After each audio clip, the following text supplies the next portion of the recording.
steht eh schon. Aber jetzt würden wir es aber. Ja, weil sie noch sind.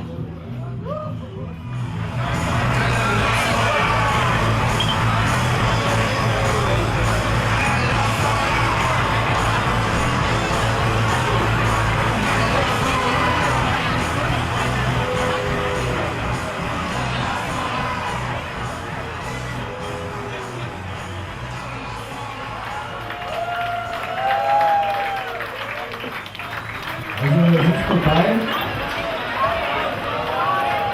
Und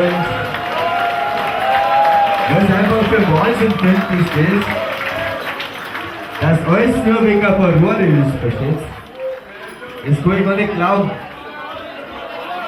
Wenn es irgendwie war, irgendwas oder so, also sieht, dass der Himmel runterfällt oder so, okay. Aber wegen ein paar Rohre, das ist der Wahnsinn.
Die Flücht sitzt vorne am Leben.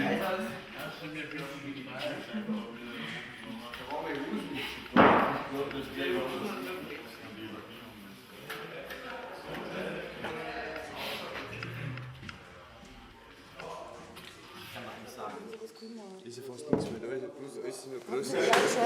Also, wo ich gesagt habe, wo ich einmal froh war, morgen kommt wahrscheinlich der Werner, wir fahren mit Automaten zurück. Und was eine super Hilfe war, wenn man die vorher noch ein wenig putzt, dass es nicht total dreckig und versifft in meine Witze seine Stimme ist. Sie verüben uns meine Großeltern, aber entweder davor oder nach, dann aber möchten sie fahren.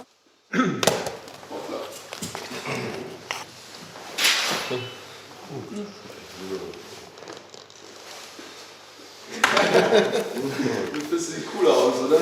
Ja? Ja, dann nehme ich doch. Du musst dann mal Flaschen herstellen, oder? Das nicht drauf.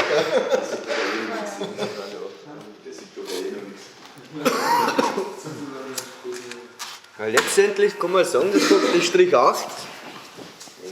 Letztendlich kann man sagen, der Strich 8 hat funktioniert. Und das finde ich mal am lustigsten. Wir haben ja alles falsch gemacht, was man falsch machen kann. Es hat wenig Verbote gegeben, wir haben keine Securities nicht gehabt. Das war alles richtig. Und die Tendenz in der heutigen Zeit, so mit Alkoholverbot im Freien, Verbot des Rauchens in der Diskothek und so. Verbot und je mehr Verbot, umso schlimmer wird's. Wir haben darin relativ wenig verboten. Natürlich haben wir den einen oder anderen auch mal zurechtstutzen müssen. Die Akzeptanz, dass halt die gewachsen ist. Die Vorurteile zum Schluss nicht mehr so da waren wie am Anfang. Am Anfang war ja unser Ruf, größte Drogendisco weit und breit und so. Da ein paar Leute mit Dreads, da ein bisschen langhaarige, vielleicht einer mit der Metal-Kutten. Und schon ist es beieinander. Vorurteile. Das gehört aber auch drauf. Das war, seitdem das Handy erfunden worden ist, ist das immer so. Ja, hallo? Du rufst jetzt gerade im Interview. Ja, ein bisschen, wenn ihr noch gedulden könnt, je später, umso besser, wir sind gerade mitten drunter, unter dem Interview. Achso, ja, dann kommst du, dann macht man das schnell. Müssen wir schnell Pause machen. Okay, ciao. Wieso, was war jetzt das? Getränkelieferant möchte noch irgendwie ein bisschen was geht noch zurück und Becher müssen noch sein, die kaputt gegangen sind. 187 keiner da. Ich weiß, 130 ist keiner verloren da. Das ist eine gute Quote. Ja, jetzt waren wir stehen geblieben.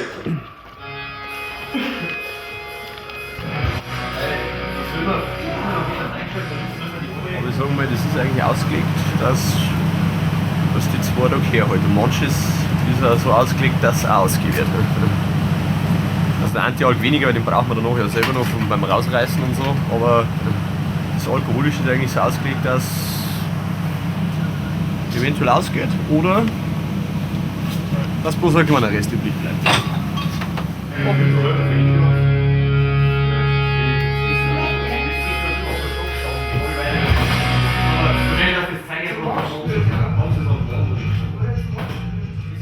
Ja, es ist halt so ein Schuppen wie Strich 8, so ein Club macht man halt auch nicht im Vorbeigehen. Es ist natürlich leicht, einen Club zu übernehmen, also wie es damals geschehen ist da drin, das war ja schon mal ein Club im Vorfeld. Ja, das war die erste Disco eigentlich in Dingolfing. War mehr auf ja, schickimicki, weiße Wände, Palmen. Hat nicht wirklich gut funktioniert und wir haben ja beide als DJ darin gearbeitet, kurz bevor der Vorgängerwirt aufgehört hat. Und ich war felsenfest überzeugt davon, mir ist das angeboten worden, weil das wäre eine Möglichkeit, dass ich das übernehme. Und dann bin ich auf den Iltis gekommen, hey Iltis, du, wie schaut's aus? Was Bock macht man das? Und ja, ein bisschen unsicher. Und da sind wir bei mir zu Hause gewesen und haben das eine oder andere Bier getrunken. Und wie er dann wehrlos besoffen auf der Couch gelegen ist, da habe ich dann so, ich muss jetzt nochmal dazwischen nur, wir waren ja damals eher auf so 70s Sound unterwegs zu der Phase und die Metal-Zeit war eigentlich schon vorbei. Also wir haben ja weniger Metal gehört und dann habe ich einfach so die Slayer-Scheiben rausgeholt und habe gesagt, da hör mal, Slayer, wo hörst du das noch? Nirgends, das muss gehen. Ja. Und habe ihm wirklich einen ganzen Abend Sound vorgespielt und bei jeder Nummer habe ich gesagt, da stell dir vor, das hörst du in der Disco. Die Leute kommen.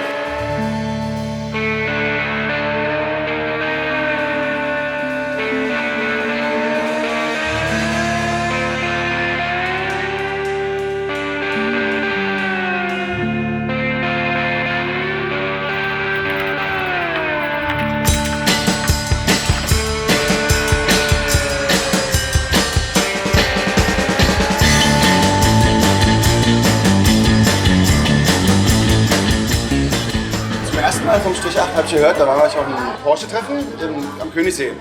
Da waren dann auch mit dem Grufti halt da. Dann haben wir ein anderes Pärchen getroffen, die kamen aus Dingolfing. Es waren ein paar Leute, die ich gekannt habe aus dem Bücherladen, wo ich arbeite. Da gab es eine Quali-Party oben auf der Alm. Die war haumvoll, bis zum Gehen nicht mehr. Also so richtig dick. Bin dann zu Fuß hergegangen, da war es schon 2 Uhr oder so. Und es hat damals wirklich 50 Liter Freibier gegeben. Und von den 50 Liter, da waren ungefähr 10 Personen drin. Also drin gewesen? Ja, drin gewesen. Dann ist halt jemand zu ihm gekommen, hat den Bier über den Kopf geschüttet und hat ihn beleidigt. Das war echt saugeil. Da waren wir doch unterm Kickerkasten, also hinter dem Spielautomaten und haben wir beide iPad gehabt. Das war so der Hammer. Dann ganz 2 Minuten herin, dann sind wir wieder gegangen, weil wir kannten ja niemanden. Ne? Und dann so, okay, gehen wir wieder. Dann sind wir zu Mackie gefahren, ganz toll. Freitag kickern, Samstag kickern.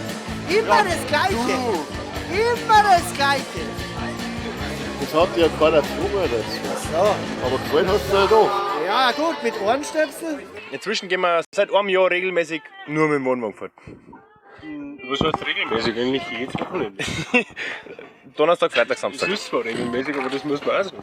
Genau. Ich trinke seit gestern keinen Alkohol mehr. Ich bin seit 3 Tagen besoffen, das ist toll.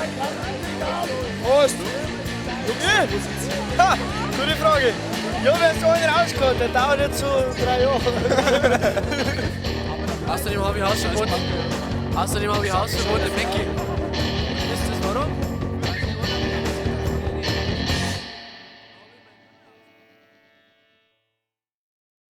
Mein erstes Mal im Strigat war voll beschissen. Ich bin da reingegangen mit meinen 2 großen Schwestern. Die waren auch so Strigat-mäßig eingestellt und ich habe mir gedacht, bei den ganzen Asozialen, was wollt's denn eigentlich? Das ist ja der weit verbreitete Ruf. Ja, Strigat.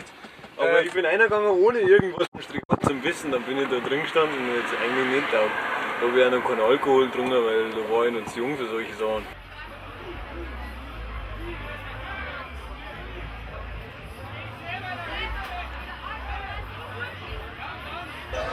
Ich bin hier drin, seit es nicht genommen gibt. Nachts auf Dingelweg gekommen, das war ziemlich das erste, wo ich da gesehen habe. Aber halt nur als Gast. Wie war dann der Sprung von Gast zu Türsitzer? Ja, hört, das ist, wie der Jungplatz am Kind gekommen ist. War, wie du sagst, mit 150 Euro am Abend war locker drin. Bin dann auch mal ausgefahren worden. Ob das Internet einmal geschlägert oder diverse Gase zusammengehauen oder einiges in den Bruch gehauen. Du warst auch ganz ein schlimmer früher, was man gehört hat. Wenn ich Hunger gehabt habe, dann habe ich es auch mal gefressen. Da ist ein Passing, wenn es dumm war, dann Steyr. Dann habe ich mal ein Lokalverbot gekriegt. Aber er mag mich ja da fahren, dann habe ich mich reinlassen. Dann habe ich gemeint, bevor er mal zusammenhaut und keine Ahnung was, steige ihn lieber ein. Dann habe ich ihn unter Kontrolle, dann kriegt man das in den Griff. Und dann habe ich eigentlich zu dem Job damals gegeben.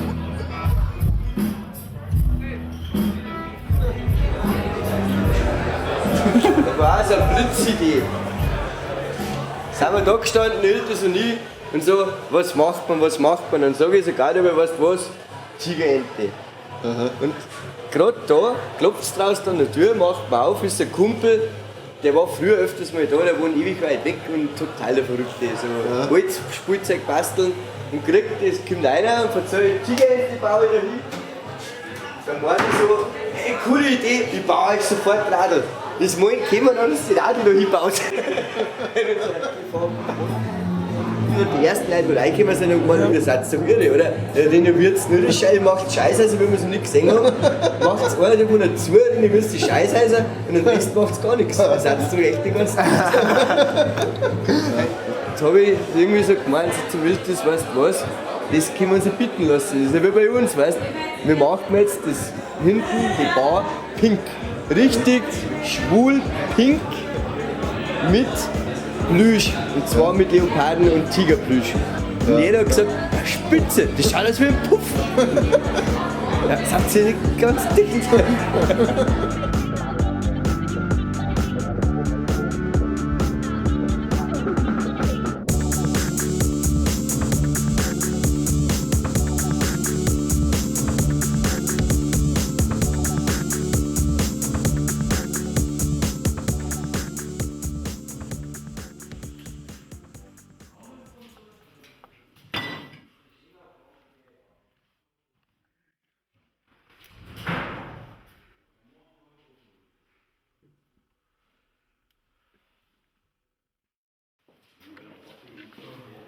Kopfhörer in der Kiste, oder?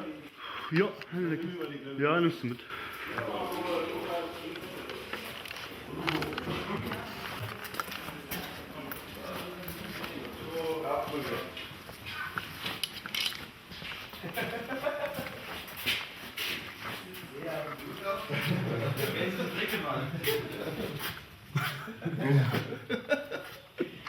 Ja.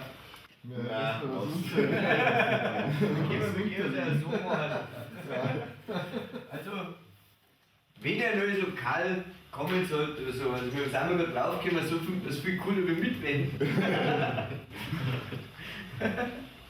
Ja, die Vorgänger-Disco, wo ich aufgelegt habe, die Bahn in Ganghofen, auch so ein verrauchtes, Bierschwagen, geschwängertes Lokal. Das war auch, also ich habe schon einen Spirit von dem Lokal, wo ich früher gearbeitet habe, mit daher transportiert. Und der Wirt hat gar nicht in die ganze Szenerie passt, das waren lauter langhaarige Freaks. Und der Wirt war voll der Vollpopper, Seitenscheitel, war schwul, ja, bekennend, man kein Problem damit. Und eigentlich wollte ich das von Anfang an so haben, dass das nicht so eine eingleisige Sache wird, so ein Metal-Disco oder Indie-Disco, sondern dass der Popper mit dem Punker trinkt zum Beispiel. Das ist selber hingeschnitten, oder? Was denn? Nein! Das hat der Wert hingeschnitten.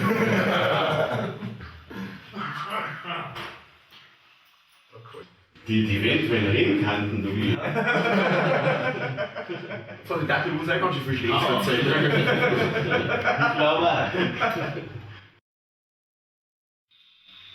Was da Kinder gezeugt wurden. Also zumindest die Versuche, das könnte doch mal sein. Schalte schmutzige Sex eine neue Bedeutung.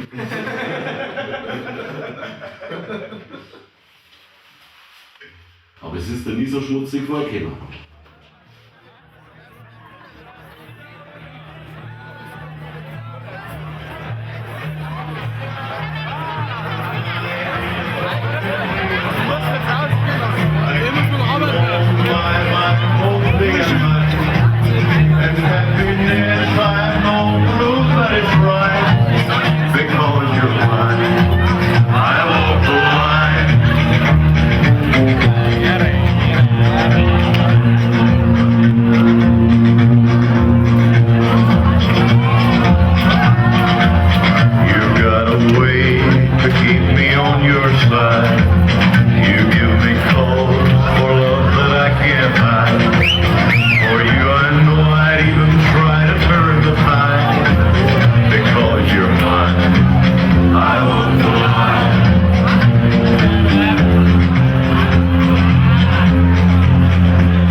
Wir haben ein Pavillon aufgebaut und jetzt liegt der Pavillon schon am Auto oben liegen. I like to drink and drive, I'm living for today.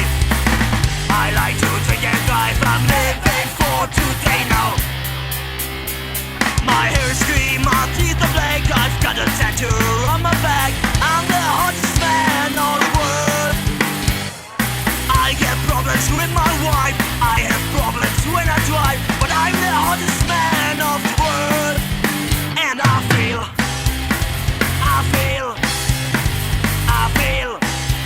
yes I feel stoned. I like to drink and drive, I'm living for today. Freunde, Freundschaft ist vergänglich, Schmarrn. Ist egal, küsst euch einfach nochmal. Ja.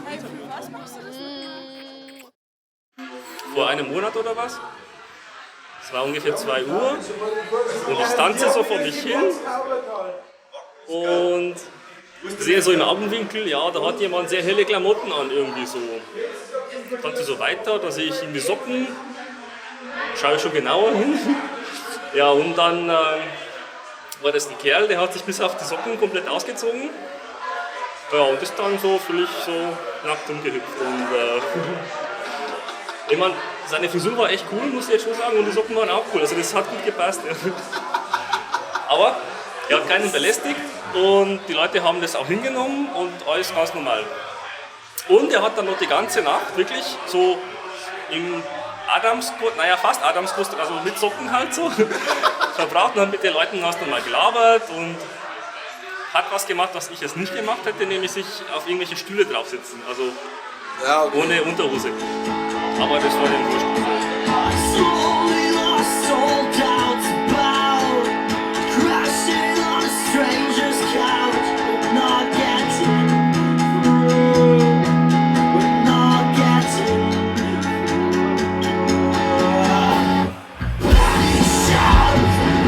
der eingeführten Yachts, dass er eben nicht aussortiert wird am Eingang, sondern erst später. Vielleicht. Und wer sortiert aus? Nein, jedenfalls, nein, es wird eigentlich nicht aussortiert. Solange sich jeder einigermaßen anständig aufführt und solange jeder einfach seinen Spaß hat, dann kann er auch ins Yacht gehen oder konnte er ins Yacht gehen. Ich glaube, das hat den Charakter des Yachts mitgeprägt, dass eben nicht aussortiert wurde, sondern dass eben jeder kommen konnte. Und komischerweise hat es funktioniert.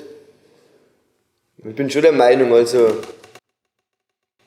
so wie man es im Wald reinschreit, so kommt es zurück. Und wenn man jetzt da irgendwie gleich von Haus aus mit 3 so Gorillas an der Tür arbeitet, dann wird von Haus aus schon mal Gewalt provoziert.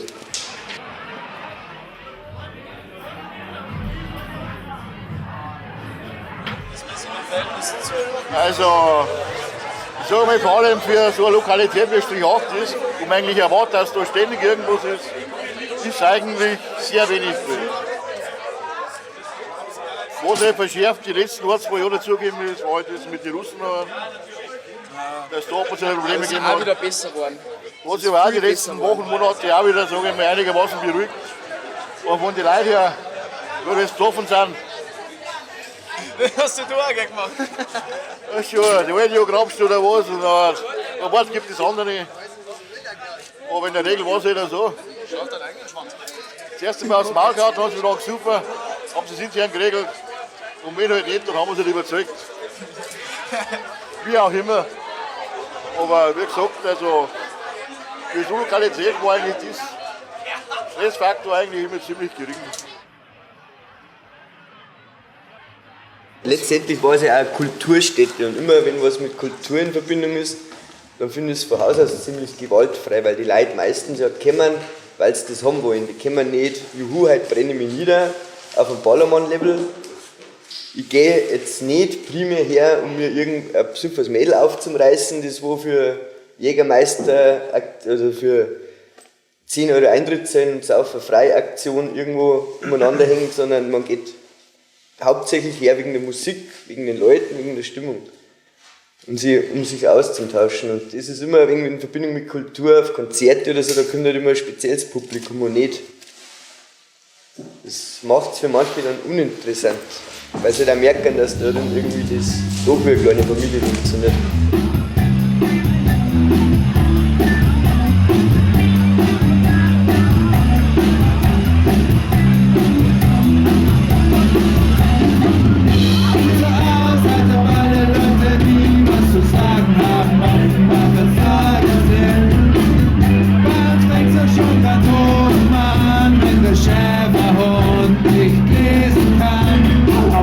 Und die Kanzlerin hat auch nur den ganzen Tag die Klappe auf.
Ü8 war ein Deutschpunk-Konzert von Route 69, einer absolut schlechten Deutschpunk-Band. Da waren da drin, ich glaube, 150 oder 200 Punker. Einer besoffen und wieder an der Bierdosen sind umeinander geflogen, zugegangen, ist wirklich wie bei den Chaos-Tage in Glo, aber es war einfach geil. Das war mein erstes Mal Strich 8. Das war schon, das weiß ich noch, habe ich so geflucht, weil da hat es geregnet und hat mir mein Iro versaut. Meine ganzen Haare sind mir eingefallen gewesen und dann war ich schon voll genervt, weil ich einen total beschissener Iro habe und die ganzen anderen Leute haben voll die tollen Iros gehabt. Meine Konzerte waren auch unglaublich geile Momente mit dabei.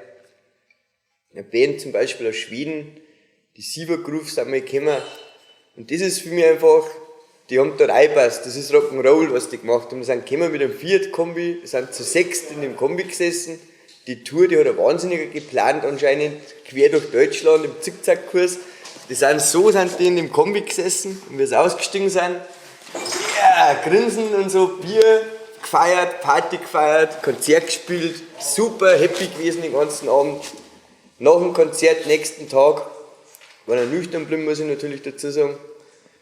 Bis 12 Uhr das gefeiert, im Bus gestiegen, weitergegangen. Und die Tour hat schon eine Zeit gedauert, also, und es sind nicht so, die Bühne ist zu klein, die Bühne ist zu klein. Da haben Bands mit 7 Leuten gespielt. Es gibt auch Dinge, die halt hier vielleicht nicht ganz hundertprozentig gut waren, die man dann in einem neuen Lokal besser machen kann. Als Live-Ort war es sicher nicht ideal. Weil einfach die Leute, die alle kommen wollten, gar nicht Platz Ja, aber es haben. hat ihre Momente, aber gerade deswegen eben. Zum Beispiel Medicine aus Berlin. Also im Rockabilly-Bereich eine Grüße. Die sind gekommen und haben erst mal Glück geschaut. Also, war so klar und sowas haben wir schon lange nicht mehr gehabt. Und die waren anfangs überhaupt nicht begeistert. Und nach dem Konzert, also die Nähe einfach zum Publikum, das Kleine, die haben gesagt, das war wie früher, die haben aufgespielt, das war unglaublich.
Wollt ihr kiffen? Wir wollen alle kiffen. Ja? Der Kameramann will kiffen. Das Publikum will kiffen. Wir wollen alle kiffen. Was war das Verbot? Wegen falscher Freunde hat der Wolde zu mir gesagt. Ihr Platzverweis an der Realtankstelle. Weil ich zu einer Tussi gesagt habe, sie hat einen geilen Arsch. Dann hat es geheißen, wir sollen woanders Stress machen. Die Leute schon immer ein bisschen suspekt und eher so ein bisschen so, wer ist denn das und wo ist das? Und Jeder, der in Strich 8 geht, ist automatisch und sofort drogenabhängig. In Strich 8 sind wir sogar mit unserer Mutter gegangen. Mit der Mama. Meiner ist jetzt extra von München aus mit dem Taxi nach Dingolfing gefahren, weil er ins Strich 8 gehen wollte. Es war irgendwie sehr unnütz, weil da anscheinend hat jemand angefangen, der war einfach besoffen und hat angefangen, dass er rumpöbelt. Darf man aber nicht arbeiten. Da ist man 17 und dann ist man einfach unterwegs und dann lacht sie in den Arm. Wir sitzen beim Kickerkasten vor. Ja, genau. Genau. Und unterhalten wir sie und dann macht es zack und Genau. Tschüss. Ausgeschaut wie der Nick Cave. Und das erste, was ich von ihm verlangt habe, Autogramm. Das hat er mir natürlich nicht gegeben. Später habe ich dann noch ein Wetten mit ihm verloren, hat er noch ein Weißbier gekriegt von mir. Wir haben nämlich auch beide gesagt, wenn du irgendwo die Sau rauslassen willst, dann musst du lieber hierher kommen, weißt du? Weil hier interessiert sich keine Sau dafür, was du machst oder so. Ja, da ist die Tür. Wenn Polizei kommt, dann gehst du die Tür raus, springst über den Zaun, bist auf der Straße, bist aus der Reihe. Wunderbar.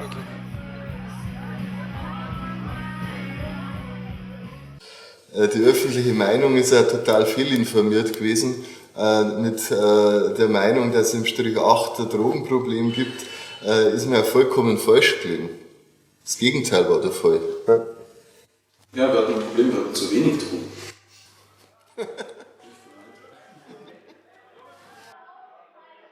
Klar ist Alkohol getrunken worden und einem Strich 8 hat es Besoffene gegeben, aber man soll ja jetzt hinterher, jetzt wo dieses Modell Strich 8, was wirklich funktioniert hat, am Ende ist, nicht so da, als ob das jetzt wie eine Heiligenanstalt gewesen wäre. Da hat er ja keine Lust drauf gehabt.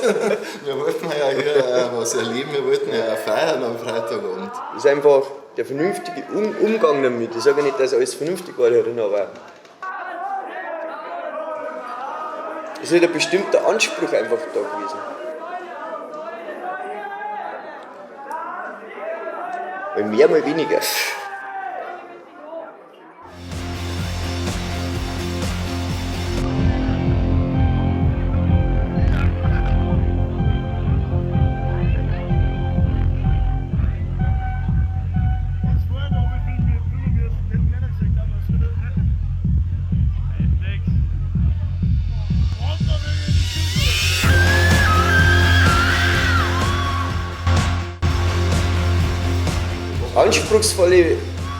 Anspruchsvoller Sound für anspruchsvolle Leute oder toleranter Sound für tolerante Leute. Das sind zwar so Mottos mal gewesen von uns. Ja, das finde ich zum Beispiel auch traurig, dass der Großteil der Leute immer so engstirnig ist. Früher war zum Beispiel Punk und Wave, das war ja eine Bewegung eigentlich. Dass das heute so gesplittet ist, heute bringst du ja Punk, Rock und Wave und Gothic nicht mehr leicht zusammen. Das war früher eine Szene. Das war für mich halt auch schön zum Sehen, dass halt irgendwie doch manche Leute jetzt zum Schluss kapiert haben, dass das schon ganz okay ist, was darin passiert. Du hast da in dem Ruf immer hart gearbeitet, oder? Du hast ja immer versucht, wenn irgendjemand... Ich meine, teilweise war ich ja froh um den Ruf, weil der Ruf natürlich irgendwie manche komische Leute abgehalten hat, herzugehen. Und die Leute, die gekommen sind, die haben es ja gewusst. Also wir wollten nie, dass das zu groß wird, das Ganze. Es hat schon oft mal Momente gegeben, da ist das Ganze so richtig, wow, Strich 8, cool. Und je cooler das war, nach außen hin, umso mehr Leute sind gekommen und umso mehr komische Leute waren dabei. Aber da hat man dann mit der Musik schon wieder ein bisschen dagegen arbeiten können. Du hast das mal als Metal-Bremse bezeichnet, oder? Je mehr Metal am Freitag, desto weniger Leute. Die Metal-Bremse haben wir dann gezogen, ja. Ich bin trotz Metal gekommen.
Das ist nicht so, dass ich jetzt hier unbedingt meine Musik suche und meine Welt suche. Ich glaube, meine Musik ist nicht Strich 8 Musik. Das ist nicht das, warum ich hier bin. Ja? Manchmal wird ja auch James Brown gespielt, sau gut. Aber es ist nicht entscheidend. Entscheidend ist, dass man was machen kann, wo es auch mal wurscht ist, wenn eine Bierflasche runterfällt. Das war hier im Strich 8 nie ein Drama. Oder dass man hier auch mal Mist reden kann und am nächsten Tag sagt ja keiner, du hast Mist geredet, sondern man versteht sich, man mag sich. Ja genau, man mag sich. Das sind ja Sachen, die sich nicht verändern sollen. Und ich finde, das Strich 8 ist eines der ganz wenigen Lokale, in denen das was gegolten hat.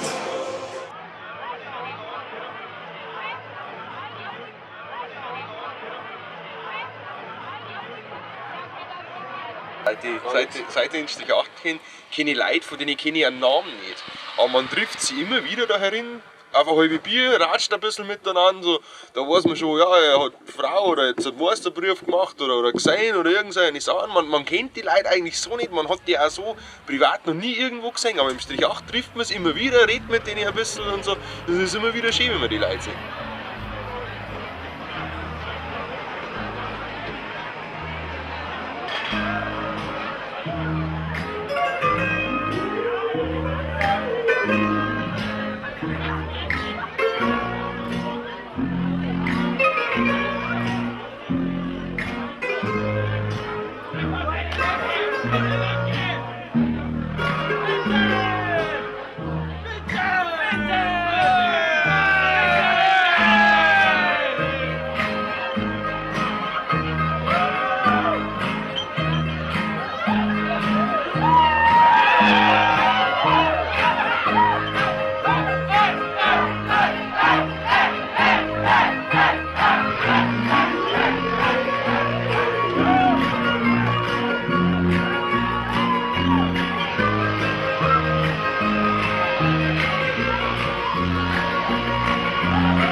Also die jungen Leute, die hier reinkommen, die wollen was anderes als das, was sie in den großen Kommerzdiskos geboten kriegen.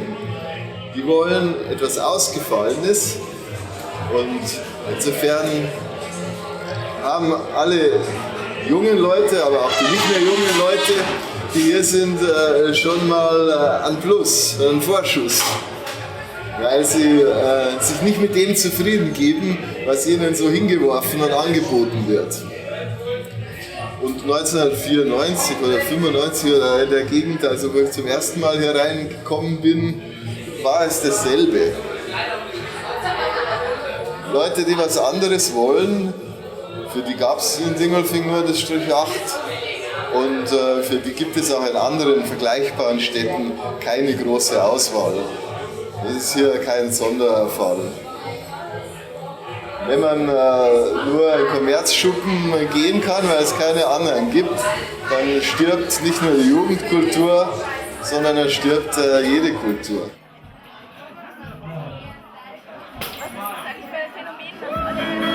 Sag mir eins, haben wir da oben Show oder Scheiße in ihrem Kopf. Die wollen mit den schärfsten Bildern, unser eins im letzten Loch. Wenn die das Aufhaus wirklich wollen, bin ich aber mit dabei.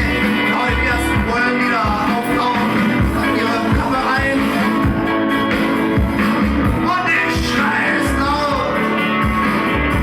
Ihr bringt uns hier nicht raus. Das ist unser Haus. Scheiß auf Essen, Schmecken und Essen und Marsch aus Deutschland raus. Sag mal, so einen Erwachsenenclub wie hier hast du nicht so wirklich. Es gibt ein paar Locations, die halt richtig gut sind, aber auch nicht wirklich viel. Man muss schon leider ausfahren, um irgendwas noch zu haben, wo die Leute halt eben noch cooler drauf sind. Wo das Publikum halt in Ordnung ist, wo die eine eigene Persönlichkeit haben, die einen Plan haben von dem, was sie reden, was sie sind, die eine eigene Meinung haben, wirklich, wo man merkt, die haben sich auch Gedanken gemacht. Die rennen nicht nur einfach irgendwas hinterher. Das ist halt wichtig für mich. Wenn du irgendwo hingehst, musst du solche Leute treffen. Wenn du das nicht kannst, dann ist das ganze Weggehen völlig sinnlos. Brauchst du gar nichts machen. Oh, Jerry! Ja, nichts gegen Karl-Köpfe. Ja, da haben wir jetzt wieder das Paradebeispiel. Keiner kommt. Früher bin ich umsonst reingekommen.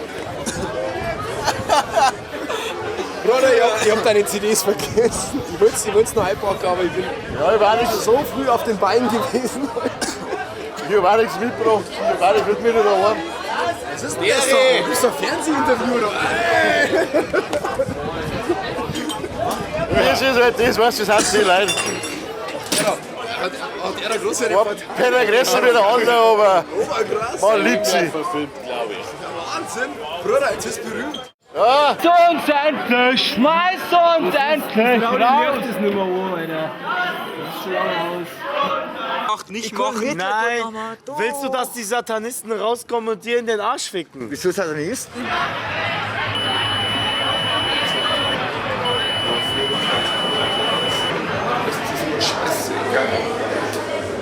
Das wird geklappt. Ja, das. Dürfen. Bevor wir jetzt in den gültigen Teil übergehen, wahrscheinlich der größte Hit der letzten 15 oder 20 Jahre.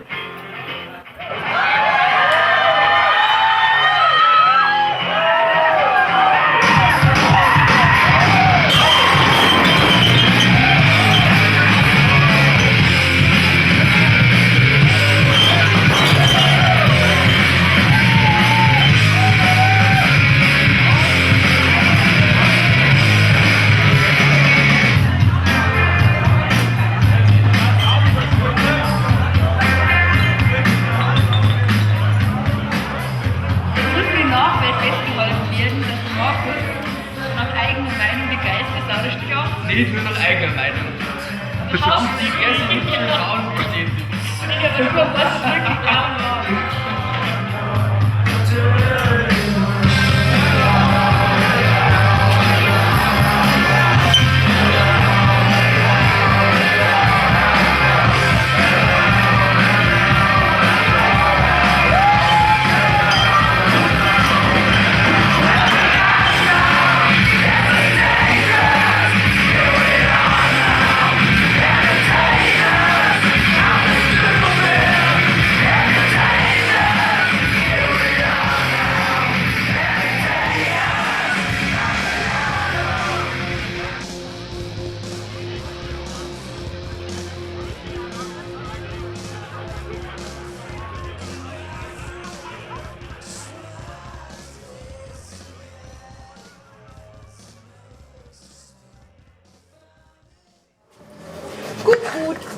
Gut. Also, die Julia arbeitet im Stillach seit 10 Jahren. Genau. Ja. Und sieht man nicht an. Wie bist du dazu gekommen? Weil mein Ex-Freund der Herrenchef war. Stimmt, ja. Ja, und nur der Mann war. Und dann hat es auf einmal geheißen, du bist jetzt nicht mehr Gast, du arbeitest jetzt. Ja, komischerweise war es bei mir das Gleiche, gell? Ja, nur der Mann und dann nichts. Ja, genau. Und dann hat der Iltis eher aufgehört wie ich mit dem ganzen Schmarrn. Der kann jetzt nicht durchgehalten. Tja, nein, nur die Harten, gell? Nur die Harten, nur die Frauen.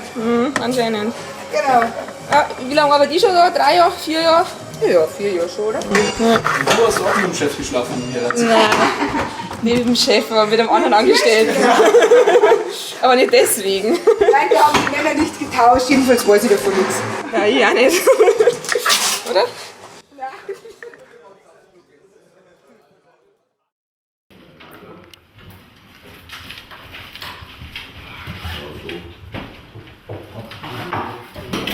Schmeiß das drauf. Gut, ist der Sprung auf die Karre drauf, gell? Deswegen mache ich es auch rein.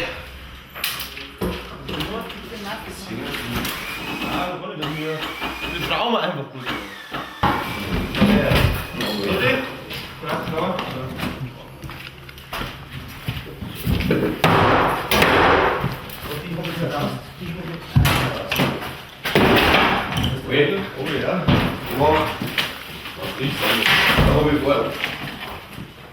Ja, letztendlich ist nochmal vielleicht ein Geheimnis, warum Strich 8 funktioniert hat, weil es immer ein Miteinander mit den Leuten einfach war. Es waren immer irgendwelche Leute, die man kennenlernt, die dann unter der Woche mal da waren, mitgeholfen haben. Es war einfach immer ein Miteinander. Jetzt hat die Bernie Reinhard, unser erster Gast. Ja, der erste, wo was aufgearbeitet hat. Der ist reingekommen und hat das erste Drum aufgehaxt. Das werde ich nie vergessen. Respekt, Reinhard. Also ich finde schon, dass Strich 8 zumacht, weil es einfach so abrupt war. Also ich finde es okay, wenn er einen Laden dicht macht, weil er pleite macht. Dann ist es einfach aus wirtschaftlichen Gründen so okay. Aber wenn er einfach das so abrupt ist und weil es einfach aus den Gründen ist, dass es abgerissen wird, weil das die Stadt aufkauft, weiterverkauft wird, weil andere aus irgendwelchen Gründen profitieren, weil sie ein Museum draufbauen, das finde ich schade. Also das muss nicht sein. Das wollte ich eigentlich nur mal loswerden. Ja. Genau, das war ich mich voll ein. Ja, Prost. Auf den Untergang. Ja, darf man einfach was kaputt machen? Start spreading the news. I'm leaving today. I want to be a part of it. New York, these vagabond shoes are longing to stray. Ja, die Vorgänger-Disco, die ich aufgelegt habe, die Bahn in Vancouver. Und New York war damals die Abschiedsmelodie dieser Disco. Und der ist dann immer da gestanden, am Ende des Abends, und hat dann immer so gemacht zu mir. Oder so. Es hat dann geheißen, ein Lied noch, und das war New York. Oder so. Er hat das wirklich genommen, mit jedem Finger hat der einzeln so wackeln können, so, und dann 4 Songs habe ich noch, und dann New York. Ich habe wie viele von uns ziemlich viel Geld da drin lassen. Und Strich 8 ist eigentlich eine Szene. Das ist eine unorganisierte Szene, die von einem Tag auf den anderen zersplittert jetzt. Und keiner sagt sie nie wieder. Also nie wieder nicht, aber nicht mehr so oft. Also das ist eigentlich schon schade, aber mein Gott, das geht weiter. Die Strich 8 Leute, die hier ein- und ausgegangen sind, werden jetzt nicht jahrelang weinen, ja, sondern sie werden sich andere Plätze suchen, das ist klar. Aber sie werden vielleicht nicht mehr in Dingolfing sein. Möglichkeit gibt es immer. Es gibt immer Möglichkeiten, nur das Problem ist, du brauchst jemanden, der das durchzieht. Platz und der, was durchzieht. Wir haben ja kein Geld, aber die Mittel. Ja, so das haben wir ist- mal gesagt. Gell. Das ist Diesmal haben wir nicht einmal die Mittel. Ja, irgendwie geht's auch rein, aber braucht jemand, der den Mut hat, das durchzuziehen. Was hast du mir gesagt? Dann liegen wir bis auf der Couch und schauen Fernsehen. Ja, wahrscheinlich. Ja, bei mir fängt das erste Leben so. So und so. Ja, für die sowieso. Ja, dann ist Jugend vorbei. Dann wäre ich erwachsen.